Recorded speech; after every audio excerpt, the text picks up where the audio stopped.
मैं पैसे से वकील हूँ। हाँ। और मेरे पास जो भी केस आते हैं वो गलत करके आते हैं। ठीक है। किंतु मेरा कर्तव्य हुए कि उनको बचाना है। अच्छा। तो मुझे कोर्ट में बहुत झूठ बोलना पड़ता है, जब जाके उनको बचाता हूँ।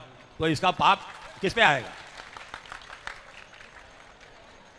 ये बताइए कि आप जब किसी का केस लड़ते हैं तो आपको ये पता होता है कि ये आदमी गलत है या सही है? बिल्कुल बिल्कुल पता लगता है हमको, हम पहचान लेते हैं, जान लेते हैं। आप हाँ, वैसे आप तो वकील हैं, आप तो समझ जाते हैं थोड़ी सी इंक्वायरी में कि आप सही हैं या आप गलत हैं। बिल्कुल, फाइल पढ़ने में मालूम पड़ जाता है हमको हाँ। कि ये व्यक्ति गलत है कि सही है। किंतु वो हमारे पास आया है। हाँ, तो हमको आपके उसको पास, बचाना है। हाँ, आपके पास आया है तो गलत व्यक्ति यदि है हाँ। तो गलत को आप यदि जिता देंगे बिल्कुल, तो वो गलत हो जाएगा।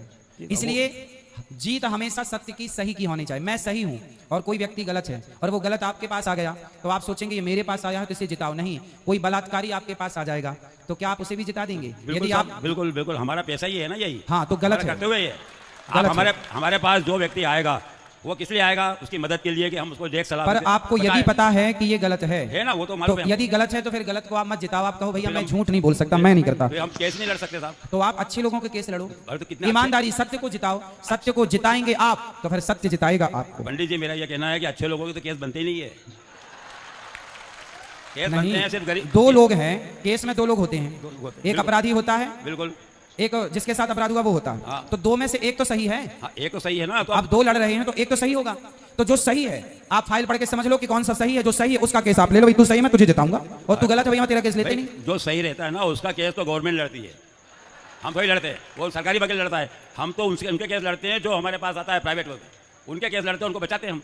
हाँ। अब हमारा तो अब जैसे हमने कई एक्सीडेंट हो जाते हैं, मारते, हम जानते हैं कि इसने एक्सीडेंट किया है, हाथ करके बदमाशी करी है, फिर भी हम उसको बचा लाते हैं और बरी करवा देते हैं। तो ये तो हमने पाप तो किया है। बिल्कुल, पाप तो किया है। इसका प्रतिफल क्या होगा ये मैं सिर्फ जानकारी। अब इसका प्रतिफल तो देखो, हर कर्म का फल भगवान देते हैं। बिल्कुल। भीष्म पितामह जी ने बाणों की सैया क्यों पाई? क्योंकि 21 जन्म पहले उन्होंने एक कांटे को, एक सांप को कांटों के ढेर में फेंका था। कांटों के ढेर में एक सर्प को फेंका, वो कांटों से चुभ गया और पूरा सांप विदीर्ण हो गया, दर्द से कराह रहा था और अंत में उस सर्प की मृत्यु हो गई।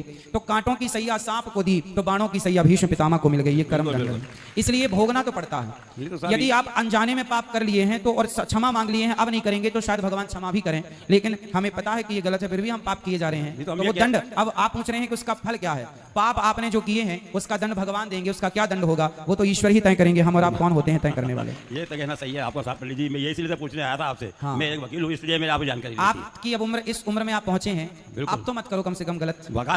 वकालत का धंधा नहीं करो। नहीं, धंधा करो, हम मना कब कर रहे हैं कि वकालत मत करो, पर अच्छे लोगों के लड़ो ना केस। अच्छे लोगों के केस तो आते नहीं। तो फिर आप छोड़ो, अब आपकी उम्र हो गई, अब भगवान के भजन में लगो, बेईमानी बंद करो। वकील लोग भी कहाँ जाएंगे? कहाँ जाएंगे? शरण में रहो भगवान की। भूखा कौन मर रहा है भारत में, ये बताओ। वकील तो धंधा है ना साहब, ये तो एक बिजनेस बना रखा है। एक व्यापारी व्यापार करता है, कितना ब्याज लेता है, कितना झूठ बोलता है, कितना बजट, क्या क्या करता है। किसी भी, चाहे व्यापारी हो, डॉक्टर हो, वकील हो, कुछ भी कहीं भी हो, बस हर आदमी को बेईमानी से बचना है, झूठ से बचना है। ये डॉक्टर लोग कितनी फीस ले रहे हैं?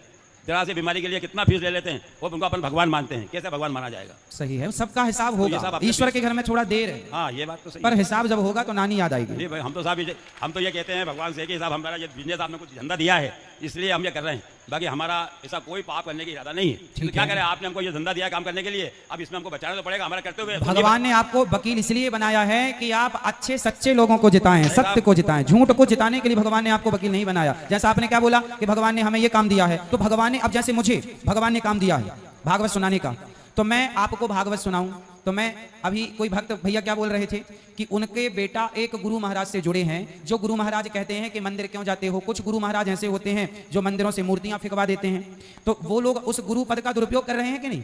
खुद को भगवान बना रहे हैं, खुद को भगवान मानकर बिठा दिया कि भाई खुद की पूजा करा रहे हैं और वो मंदिरों से भगवान को हटवा रहे हैं। तो वो अपने उस गुरु पद का दुरुपयोग कर रहे हैं, तो अब उन्हें दंड मिलेगा। हम उस पद पर बैठे हैं तो हम उस पद पर बैठकर क्या कर रहे हैं कि भगवान ही सब करता धरता है, हम तो दास हैं। वरना कितने गुरु अपने आप को भगवान साबित करने में लगे हुए हैं, वो खुद ही भगवान बन रहे हैं।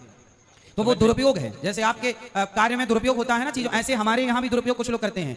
तो हम लोगों का, यदि ईश्वर ने ये कार्य दिया है तो इस पद की गरिमा को गलत प्रकार से यूज करने के लिए नहीं, बल्कि समाज का सही मार्गदर्शन करने के लिए हमें भगवान ने इस जगह पर बिठाया और हम वही काम कर रहे हैं। मैं पंडित जी रोज आरती में जाता हूँ, मंदिर जाता हूँ, भगवान को मानता हूँ और बहुत धार्मिक आदमी हूँ मैं। हाँ। किंतु मेरा धंधा ये है तो मैं क्या करूँ?